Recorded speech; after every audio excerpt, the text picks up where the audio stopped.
ለዛሬ መጀመሪያ ያደረግነው ጽሑፍ ያልተንኳኩ በሮች ከተሰኘው የጳውሎስ ፈቃዱ መጽሐፍ ላይ ወይ ሴቶች የሚለውን መርጠናል። ይሄው ቆይ ልንገራችሁማ። እስቲ ወደ አንድ ቤት እንሂድ። እናትየዋ 3 ሴቶችና 3 ወንዶች ልጆችን ወልደዋል። ቢሆንም ሁሌም ራሳቸውን እንደ ሴት ልጆች እናት ብቻ ነው የሚያዩት። እኔ የሴት ልጆች እናት ነኝ ማለት ያዘወትራሉ። አባትየው እንዲህ ተናግረው ቢሆን ኑሮ አደገኛ እንደሆነ አስባለሁ። እናት እውነት አባት ደግሞ እምነት በመሆናቸው ሰው የእናቱን ማንነት ግራ የማያጋባ ሆኖ ነው እንጂ በእናትየው ንግግር ወንዶቹ ልጆች በተደናገጡ ነበር። እናትየዋ በዚህ ብቻ አላበቁም። ሴቶች ልጆቻቸውን ለይተው ነው ስለ ትዳር ያው እንግዲህ ስለ ወንዶች አይደል አንቺ ወንድ ልጅ እንዲህ ነው እንዲውኝ ለስትርበይ አንቺ ነው ወንድ ልጅ እንዲው በቃ መክራሉ ያስጠነቅቃሉ። ወንድ ልጆቻቸውን ግን ስለ ሴቶች ሲመክሩ አይታዩም። አባትየው ደግሞ ወንድ ልጆቻቸውን በተለይ ትልቁ ሲመክሩ ልጅ ሆይ ሴት ልጅ ልጓም ናት ሰብሰብ በል እያሉ ነው። ከዚህ ውጭ ምክር ሰጥተው አያውቁም። ለካ ሴቶች እንዲህ ናላችንን የሚያዘሩት ጓዳዛ በእናቶቻቸው መካሪነት ነው። ነቃን ልጅ ሆይ ሴት ልጅ ልጓም ናት። አባትየው እውነታቸውን ይመስለኛል። ባለ ትዳር ወንድ እንደ ልቡ ሲናገር አይቶ የሚያካል እስቲ ከናንተ መካከል እጁን ያወጣ ልብ ያለው። በተለይ ሚስቱ አብራው ካለች አበቃለት። ደርሶ ዝምተኛና ቁጥብ ይሆናል። ባል ከሌሎች ሰዎች ጋር ሲያወራ የሚስትን አይን አስተውላችሁ ከሆነ የባልየው አይን ላይ ነው የሚያርፈው።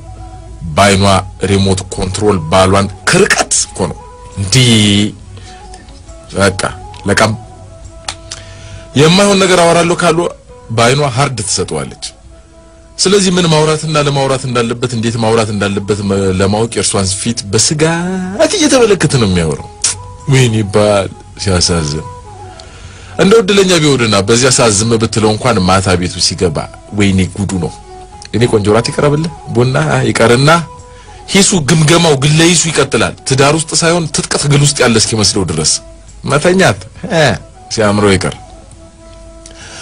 አንድ ወንድ ሚስት ካገባ በኋላ በነጻነት አይናገርም። ስለዚህ ገና ሲያገባ ባንዲራውን አውርዶ ለተገዥነት ትከሻውን ማመቻቸት አለበት። አሊያማ በሕገ መንግስቱ የተፈቀደለት የመናገር ሐሳብና ማለት በነጻነት ብቻ ሁሉን ነገር ግልጽ የማድረግ በትዳር ስም ቀስ በቀስ አይገፈፍም ነበር። ሴቶች ግን ሕገ መንግስቱን የመናገር መብታችንን እንዲጥሱ ማን የፈቀደላቸው? እንደ ጥያቄ ነው። ሳያገባ በፊት ራሱን ችሎ ይናገር የነበረ አንደበተ ርቱዕ የሚባል ሰው የንግግር ዋንዋን የሚል የጀማሪ ኮርስ ዛሬ በሚስቱ ይቀርብለታል። አይወለስትና እንደዚህ አትበልሽ አታዋርደኝ እስቲ ጀነን በለ እንደሱ ትለዋለች። ባለ ዲግሪ ቢሆንም ሚስት ዘንድ ዋጋ የለው። ብዙውን ጊዜ ሚስቶች በእድሜ ያሰው እንኳን ሽቅብ ለታላላቆቻቸው ንግግር የሚያስተምሩት ግን በምን ሂሳብ ነው? ታዲያ እንደ ልቡ መናገር የለመደ የኔ አይነቱ ወንድ ምን ይውጣል? ሴቶች ዝም የሚያሰኙት ሚስት ሲሆኑ ብቻ አይደለም፣ ያው እናትም ሆነው ያው ናቸው። እኔ እንደ ልቤ መናገርና መወራጨት የሚችለው አባቴ ፊት ብቻ ነው። ከተሳሳትኩና ገለጻ የሚያስፈልገኝ ከሆነ ገለጻ ያደርግልኛል። ባስቂ ንግግሬ መሳቅ ግዴታው ነው። አከራካሪ ጉዳይ ከሆነም ክርክርና አካሄድበታለን እንጂ ዝም በል አልባልም። እናቴ ግን አንተ ወይ እንዲህ አይባልም በቃ የዞትር ንግግሯ ነው። አንዳንዴ እንደውም ልብ ብዬ ሳያት ላፌ ጠባቂ አኑር ብዬ ከመወለዴ በፊት የጸለይኩት ሁሉ ይመስለኛል። ቢሆንም ግን የሴቶች ትልቁ ውበት እናትነት መሆኑን አፌን ሞልቼ እናገራለሁ። እናት ሲሆኑ ከሰውነት ወደ መላእክነት ይለወጣሉ። ከሰውና ከመላእክ ማን ይበልጣል? ለጊዜው እንቶ አላቅም። እስቲ ስለ መሪነትና ስለ ውሳኔ እናውራ። አባቴን ማሳመን የሚፈልጉ ሰዎች እናቴን ቀድመው ሲያናግሯት ልጅ ሁኜ ትዝ ይለኛል። እርሱን ለማነጋገር እርሷን የሚያስፈቅዱ ነገር ነበር የሚመስለኛል። ለካ የባልን ልብ የምታንኳኳ ሚስት ብቻ ናት። አንድ ጓደኛ አለኝ ከማግባቱ በፊት ጀምሮ የረጅም ዘመን ጓደኛዬ ነው። ብዙ ነገሮችን ለብቻችን ተነጋግረን እንወስንና እናደርግ እንደነበር አስተውሳለሁ። ዛሬ ግን ሚስት አግብቶ ሌላ ሰው ሆኗል። ይሄ ወዳጅ ማንም ምንም ያናገረው እስቲ ቆይ አንዴ ከቤተሰብ ጋር ለማከር የሚል የፈሪ መልስ ያቀርባል። ገና ልጅ ስላልወለደ ቤተሰብ የሚለው ማን እንደሆነ መቼም ይገባችኋል።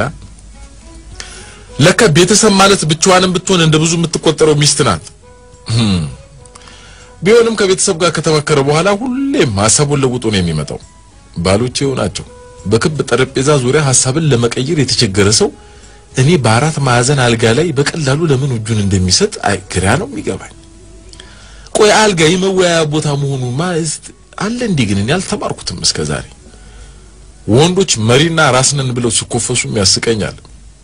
ቆይ እዚህ ጋር የደረጀ በላይነን አንድ ግጥም ልጋብዛችሁ። አዳምና ሔዋን ይላል ርዕሱ።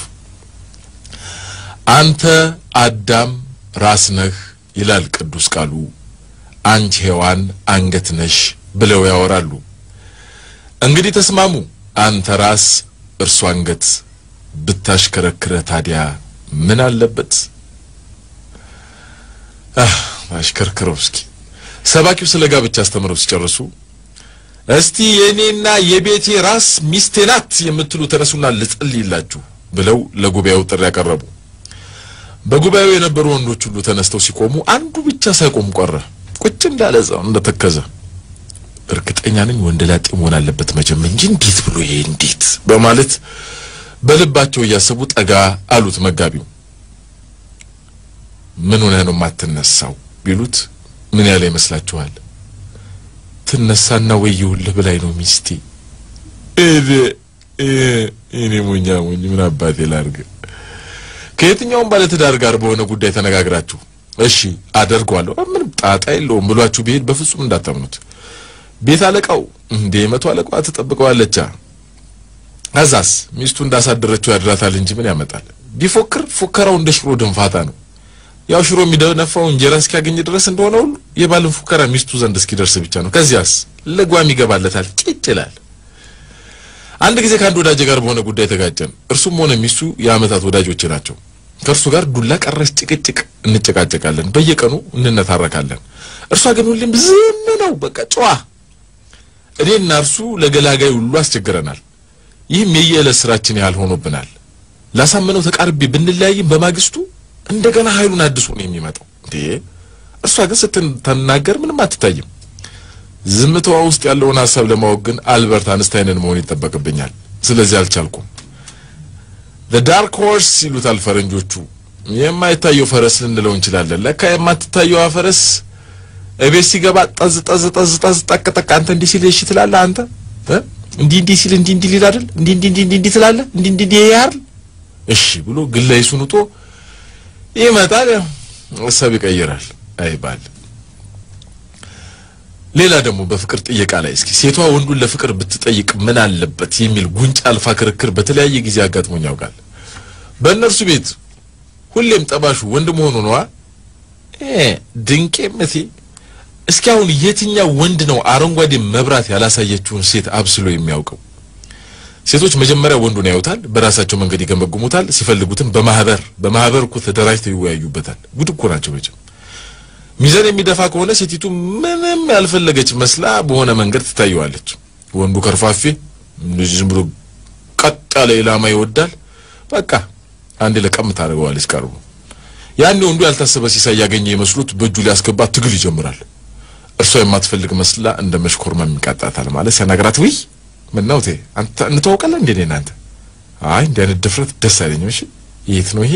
አይነስትሎ ቃሉ ይገፈፋል፣ እልይዟል፣ ይነታረካል። ከዛ መጨረሻ ላይ አሳመኗት ሲቀጥራት እኮ ነው አሳመንኳት ይላል። እንደ ወንድ እኮ ግን ልበቢስ ነው። አስቀድማ አንከራተተች እንጂ። ወንድና ሴት ፍቅረኛሞች አብረው ሲሄዱ እስቲ ተመልከቱ።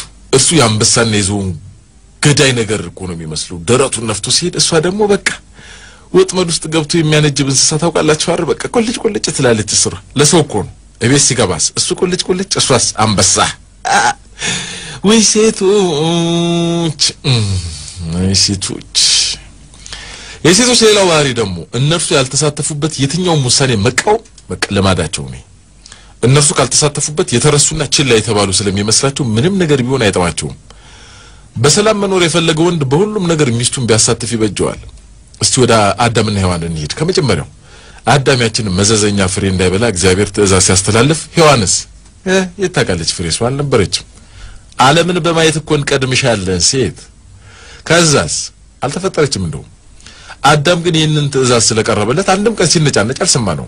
ዛፍ አጠገብ የደረሰ መራ አይመስልም። እንደው ምንም እንደተሰማው አናውቅም። ብቻ በሰላም ሲኖር ሳለ ነው ሔዋን የመጣቻ። ከዚያስ ፍየል ከመድረሷ ቀጠል መበጠሷ ባለቤቷ በስራ ተወጥሮ ያለ ምግብ ልታዘጋጅለት ወደ ተከለከለው ዛፍ ሄደችና ያስቆመጃላ እርሷ ባልነበረችበት ወቅት የመጣውን ትዕዛዝ ለመቀበል ስላልፈለገች እሷ አልተስማማችማ አፈነገጠች እርሱም አልቀረለትም ተከታይ አይደለሱ ድብና አርጎ በልቶ ሲባል አሳሳቶች በቃ የሚስትን ቃል ሰምታል እዳን ያለው ይሄው ይንከራተታል አይ እንደ ወንድኩ ግን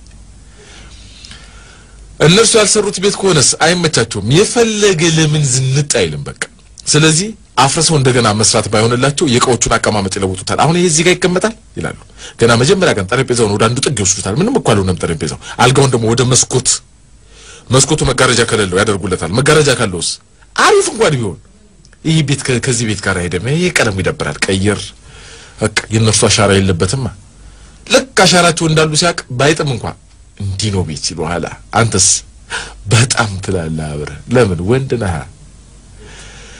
ሴቶች ከየዋን ጀምሮ አቡ ያው ናቸው ብሏል አንድ የተናደደ ጓደኛዬ ሳስበው እውነቱ ሳይሆን አይቀርም ለምሳሌ እኔ የትሜጄ ስለናቲ ሳወራ ማንንም አይገርመው ምክንያቱስ ምን ይመስላችኋል በቃ እናቶች ሁሉ አንድ ናቸው ስለ አባቴ ሳወራ ግን ሰው በትኩረት ነው የሚያዳምጠው ለምን ያንዱ አባት ያንዱን አባት አይመስሉም ከፈለክ እንወራረድ እዚህ ላይ ሴቶች መመሳሰል ብቻ አይደለም ሲተባበሩም እኮ ለጉድ ነው እስቲ ሴቶችን እያጣጣልክ ተናገር ጥለኛ ሴቶች ቢሆኑ እንኳን ተረባረበው ይነሱበታል በቃ ሴቶች ወንዶችን እየተቃወሙ ቢናገሩስ ብዙ ወንዶች ቢኖሩም ጉዳይ ብሎ የሚከራከር አይገኝም ይሄው የወንዶች ጉዳይን የሚከታተል አንድ ትንሽ ቢሮ ማቋቋም ያቃተል ለዚህ አይደል እንዴ ሴቶቹ ግን አልፎ ሆነዋል እነርሱ መስማማት የሚያቀታቸው መቼ ነው ከኛ ጋር ፍቅር ሲጀምራቸው ሁለት ሴቶች አንድ ወንድ ካፈቀሩ ነገር ተበላሽ እንደውም የታሪክ ጻፊዎች ያልደረሱበትም እንጂ ሶስተኛ ዓለም ጦርነት በዛ ሳይነሳ ይቀራል ለማንኛውም የት ላይ ነበርኩ ይሁን ሁሉም ዘባዘበው